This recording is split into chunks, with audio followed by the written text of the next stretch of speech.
choses les plus compliquées pour moi dans l'apprentissage du coréen, c'est de rester motivé tout le temps. Parce qu'on a tous des moments où on a un petit peu moins envie, on repousse, on a un peu la flemme, et c'est normal. Et un des moyens que j'ai trouvé donc pour rester motivé, c'est en fait de suivre tout simplement sur les réseaux sociaux, donc sur Instagram ou sur TikTok, des personnes qui vont m'inspirer et qui vont me redonner envie de m'y mettre quand j'ai un petit coup de mou au niveau de la motivation. Quand j'ai commencé à apprendre le coréen, j'ai commencé direct à suivre pas mal de comptes sur TikTok et sur Instagram, donc pour plusieurs raisons. La première, c'était de suivre plutôt des gens qui étaient en train d'apprendre le coréen, parce que comme ça je pouvais vraiment m'identifier à eux, voir quels étaient leurs obstacles, comment ils s'y prenaient, etc. Donc pour m'aider à moi m'organiser. Et après il y avait aussi donc un autre type de comptes, c'est plutôt des comptes qui sont vraiment genre dans le théorique, qui vont vraiment faire des explications de grammaire, de vocabulaire. Donc ce que j'ai fait, c'est que j'ai fait une petite sélection des comptes que je préférais et avec lesquels j'interagissais le plus. Et comme ça, je vais vous les partager pour que ça puisse aussi vous aider à rester motivé. Donc petit disclaimer, en fait comme tout ce qu'il y a sur la chaîne que je vous ai proposé, dont je vous ai déjà parlé, c'est anglais coréen et pas français coréen. Donc on va commencer par Instagram et le premier compte dont je vais vous parler, je pense que c'est vraiment mon préféré, c'est celui de Faye. Donc son compte c'est K-Study with Faye. Donc je vais tout vous mettre en barre d'infos, tous les liens. Donc Faye, c'est une fille qui est brésilienne et qui apprend le coréen depuis pas mal de temps. Je me souviens plus exactement combien de temps, mais ça fait pas mal de temps. Elle a un très bon niveau et elle partage beaucoup de choses. Donc déjà moi j'aime trop l'esthétique de son compte. Graphiquement, visuellement j'aime beaucoup, donc j'avais envie de regarder et ça m'a tout de suite intéressée. Et au niveau de ses posts, ils sont vraiment super utiles et super bien faits en plus de ça. C'est vraiment bien expliqué, c'est facile à comprendre. C'est pour ça que vraiment je suis beaucoup son contenu et je me réfère souvent en fait à ses explications. Donc par exemple sur son compte vous allez retrouver des posts du genre how to use, et donc là elle va expliquer en fait comment utiliser une terminaison, des particules ou des choses comme ça, et donc elle va vous expliquer dans le post comment l'utiliser, pourquoi c'est fait comme ça, enfin vraiment c'est super bien fait, c'est super détaillé aussi, mais ça reste facile à comprendre, donc c'est vraiment ça que j'aime bien parce que c'est concis, c'est clair et du coup c'est super rapide en fait à lire.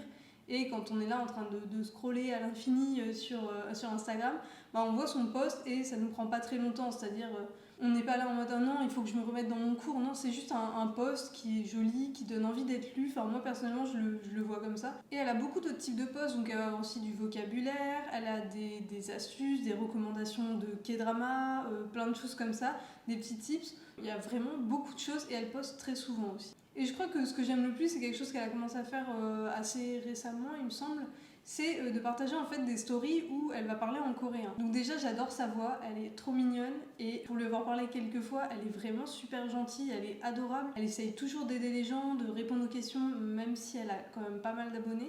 Et donc du coup moi je trouve ça vraiment cool parce qu'elle va partager en story des petites vidéos où elle parle en coréen. Donc je sais pas, elle va raconter sa journée, ce qu'elle a fait. Et donc elle met aussi des sous-titres en anglais dans ses vidéos. Donc ça permet vraiment je trouve de comprendre assez facilement et elle dit des choses assez simples entre guillemets, c'est-à-dire c'est pas des choses super compliquées sur des sujets très techniques, ça reste des phrases assez faciles à comprendre, donc en tant que débutant on peut déjà commencer à l'écouter sans problème. Donc déjà comme je disais, elle est super sympa et en plus les gens dans les commentaires en fait on se répond, on se pose des questions, on s'entraîne, c'est vraiment super bienveillant, super gentil, les gens sont gentils entre eux, ce qui est rare sur les réseaux sociaux malheureusement. Donc vraiment n'hésitez pas à faire un tour sur son compte, à voir un peu ses posts si ça vous convient ou pas, sa façon d'expliquer. Moi c'est vraiment je pense mon compte préféré et celui duquel je me désabonnerai jamais. Toujours sur Instagram, le deuxième compte dont je vais vous parler c'est celui de Kiara. Son compte c'est Ma Petite Dai, j'espère que je le dis bien. Là c'est vraiment un compte par contre qui pour moi en tout cas est orienté motivation. Et quand je parle de motivation c'est parce que cette fille elle apprend 5 langues en même temps. 5. Et donc quand je vois ses stories ou ses posts, en fait ça me motive parce que déjà moi je me dis, moi j'ai qu'une langue en tout cas que j'apprends activement en ce moment, donc c'est bon, moi la charge de travail à côté elle est minimum genre. Et au niveau des posts c'est plutôt des posts pratiques on va dire que théoriques, comme par exemple avec Faye juste avant. Elle va conseiller des livres, elle va faire des comparatifs entre des livres qu'elle a utilisés, elle va conseiller aussi des applications, elle va donner aussi pas mal de conseils sur l'organisation. C'est vraiment plus des conseils, des tips autour de l'apprentissage en lui-même, plutôt que vraiment de la théorie sur comment utiliser ça, etc.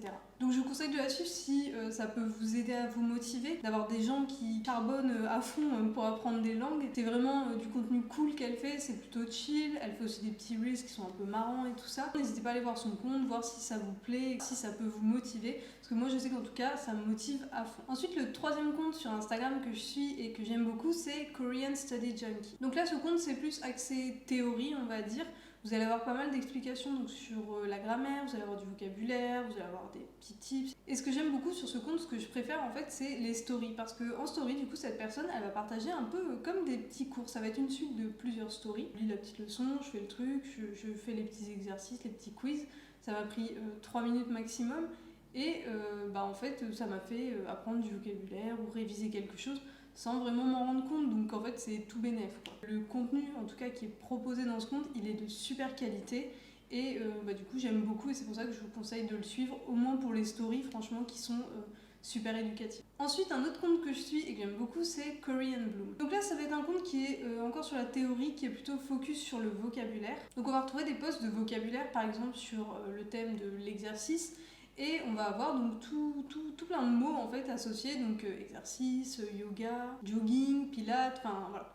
Plein de choses où on va avoir donc le mot qui est écrit en coréen et donc on va avoir une dizaine de mots comme ça à la suite. Et il y a aussi ce genre de post avec des verbes et là on va avoir un audio. Donc j'aime beaucoup ce genre de post aussi, cette façon de faire. Nous on peut s'entraîner à prononcer, après on écoute comment on dit correctement, on peut se corriger. Et il y a aussi des listening practice, donc ça c'est un exercice moi, que je trouve vraiment super, qui aide beaucoup à progresser. Donc on va avoir quelqu'un qui va lire un texte, après on va avoir le texte donc écrit en coréen et après on va avoir le texte écrit en anglais.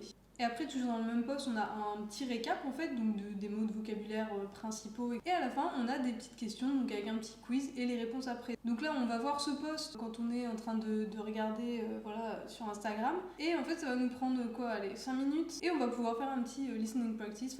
Puis je sais que moi, quand c'est quelque chose qui vient comme ça à moi, pas moi qui dois aller ouvrir mon livre, des fois la motivation, c'est dur de l'avoir, de se dire...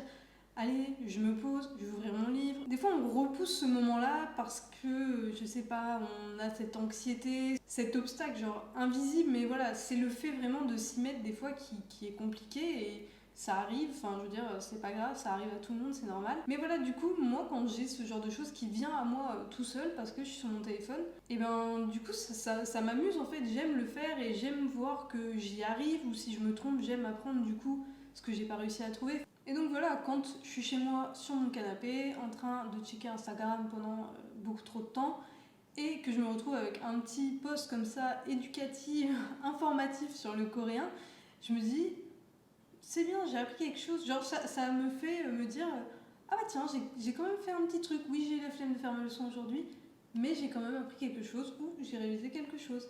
Et ensuite, je continue à regarder mes edits de Stray Kids sans me sentir coupable. Donc là, ils sont sur Instagram, mais ils sont aussi sur TikTok. Et on va passer du coup plutôt sur la partie TikTok. Je vais bien sûr vous parler de Talk to Me in Korean, parce que je ne peux pas faire une vidéo sans vous parler de Talk to Me in Korean. C'est un besoin chez moi, c'est viscéral. Il faut que je vous parle d'eux parce que je les aime trop. Donc voilà, je vais vous parler d'eux. Donc je les suis sur Instagram, je vois tout le temps leurs stories, leurs posts et je conseille vraiment de les suivre parce que eux, pareil, c'est vraiment plutôt, on va dire, la théorie, etc. Ils font des petits trucs marrants, mais ils font plus de trucs marrants sur TikTok et c'est pour ça que j'aime bien les suivre sur TikTok parce qu'ils font pas mal de petites vidéos avec du vocabulaire ou de la grammaire. Et ce que j'aime surtout, c'est les vidéos en fait qu'ils font. Je crois qu'ils appellent ça Real Korean Conversation ou un truc comme ça. Et en fait, c'est des vidéos où quelqu'un qui travaille chez Talk to Me in Korean, il va genre au convenience store ou il va chercher un café. Et en fait, il se filme pendant qu'il commande. Donc du coup, on va l'entendre lui parler, faire sa commande. On va entendre la personne en face qui lui répond, qui lui pose des questions. C'est trop cool en fait d'avoir accès à ça parce que ce qu'on apprend dans les livres, alors c'est bien beau, mais ce qui se passe dans la vraie vie, c'est pas pareil. C'est-à-dire, souvent dans Talk to Me in Korean, si vous faites des cours avec eux, en fait, ils vont vous faire toute la leçon et après ils vont vous dire, par contre, dans la vraie vie, souvent, les gens ne disent pas cette partie ou les gens vont dire ça comme ça ou... Enfin, voilà. Donc là, c'est encore sur TikTok. C'est un compte qui s'appelle Goose Apple Girls. Et moi, je l'avais vu parce qu'elle faisait de la simplification des lettres de Hangul. Elles prennent un mot ou une lettre et elles l'écrivent, donc comme on apprend à écrire là bien avec les traits, dans le bon ordre. Et elle montre comment les gens écrivent dans la vraie vie, encore une fois, genre rapidement. Je vous mettrai des petits exemples ici, mais du coup, ça c'est super pratique parce que c'est vrai qu'au fur et à mesure, c'est comme quand on écrit dans, je sais pas, si j'écris en français, j'écris pas en lettres bien ou même en attaché bien, comme ça. On a chacun notre écriture, donc en fait, en coréen, c'est pareil, on commence commence à apprendre à écrire bien droit dans l'ordre et on finit par écrire à notre façon en fait. Donc j'avais envie de voir un peu comment les gens simplifiaient généralement les lettres pour pouvoir moi adapter. Donc il y a ça et il y a aussi plein d'autres trucs cool sur leur compte. Par exemple il y a des TikTok sur des chansons. Alors en fait elles vont prendre une partie de parole d'une chanson et elles vont vraiment décortiquer tout ce qu'il y a donc, dans cette phrase. Donc par exemple si c'est un jeu de mots, des choses comme ça, la tournure de la phrase. Donc ça c'est pareil, je trouve ça super pratique parce que c'est court mais ça fait une bonne explication. Et puis bon si c'est des chansons qu'on aime, ça nous intéresse de base quoi. On va se dire ah tiens j'ai envie de savoir et en fait voilà, sans se rendre compte encore une fois, on va apprendre des choses alors qu'on est en train de scroller sur TikTok. Donc c'est ça qu'on veut, c'est quelque chose qui soit divertissant mais qui nous motive et qui nous aide à continuer à apprendre. Et j'ai encore 2 comptes sur TikTok à vous parler, donc là ça va être un peu le même style de compte, c'est des comptes en fait que je suis pour entendre les gens parler. Donc le premier compte c'est celui de Métapisme. J'espère que, je sais pas si je le prononce correctement, mais voilà, j'espère que oui. Donc c'est une fille qui habite en Corée, qui a appris donc le coréen et qui parle très très bien. Et elle partage pas mal de trucs un petit peu marrants de la vie de tous les jours. Elle fait la même chose que Talk to Me in Korean, c'est-à-dire se filmer quand elle va, je sais pas, acheter un truc, un café, des ramen au restaurant, enfin bref. Du coup, elle filme ça et ça vraiment, comme je disais tout à l'heure, je trouve ça super pratique. Et elle poste aussi en parlant en anglais, mais avec des sous-titres coréens. Et en fait, moi personnellement, je vois pas souvent dans ce sens-là les traductions. Et cette fille, du coup, moi je la trouve drôle. J'aime bien sa personnalité, j'aime bien comment elle parle. J'aime bien ce qu'elle fait, j'aime bien ce qu'elle dégage. Et je me dis, en fait, j'ai envie de parler aussi bien qu'elle. Donc moi, vraiment, ça me motive de voir des gens qui ont un super niveau. Je me dis, j'ai envie d'être comme eux, donc je vais faire ce qu'il faut pour être comme eux. Et donc un peu dans le même genre, il y a une fille que je suis, son compte c'est Nenusia222. Donc elle fait beaucoup de vidéos où elle parle en coréen, elle raconte sa vie, tout et n'importe quoi, des choses un peu random, mais du coup j'aime bien entendre ce genre de discussions-là, vraiment des discussions de la vie de tous les jours. Mais elle partage aussi des explications, donc par exemple sur des points de grammaire. C'est cool parce que du coup il y a des choses marrantes où juste elle parle, elle raconte sa vie, mais il y a aussi donc du contenu un petit peu plus théorique. Donc je vais m'arrêter là pour aujourd'hui, il y a plein d'autres comptes que je suis, mais là c'était vraiment mes comptes préférés, ceux que je suis le plus, avec lesquels j'interagis le plus, et que je voulais vraiment vous partager parce que c'est vraiment des comptes qui me motivent et qui m'aident à progresser. Si vous avez des comptes que vous aimez trop suivre donc pour l'apprentissage du coréen, n'hésitez pas à les mettre en commentaire, comme ça on peut partager entre nous et se donner un peu plus de motivation. Donc moi je vous mets tous les liens en barre d'infos, donc tous les comptes dont je vous ai parlé et tous les autres comptes que je suis qui je pense peuvent vous intéresser. Et la prochaine fois, on parlera de comment ne plus oublier un mot de vocabulaire que vous avez appris. Donc n'hésitez pas à me suivre ici, je vous mets mes réseaux sociaux aussi en barre d'infos. Et puis je vous dis à la prochaine, salut!